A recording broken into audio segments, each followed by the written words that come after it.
सांदोशी ग्रामस्थ मंडळ सुरत आणि हळदी कुंकू समारंभ। माझं नाव संतोष रामचंद्र शेडगे, गाव सांदोशी।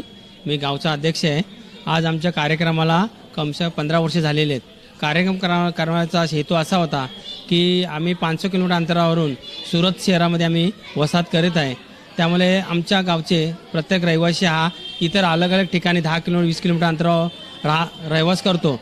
त्यामुळे त्या रहिवाशांना एकत्र करण्यासाठी हा आम्ही एक सार्वजनिक हळदी कुंकू आणि सत्यनारायणची पूजाचा आयोजन केलेले आहे। आज हे सतत 15 वर्षासाठी हा कार्यक्रम करत आहे। मी अध्यक्षाच्या नात्याने असं आहे की मी जे पण कार्यक्रम करत असतो ते माझ्या सदस्यांना, गाव कमिटीला विचारल्याशिवाय, विश्वासात घेतल्याशिवाय कुठला आम्ही डिसिजन घेत नाही। आणि आमच्या गाव कमिटीचा असा विषय आहे की जे पण असेल ते गाव कमिटीच्या ह्याच्यावरती मीटिंगमध्ये जो असेल तो निर्णय फायनल होतो। आणि आम्ही 15 वर्ष हा कार्यक्रम करीत आहे।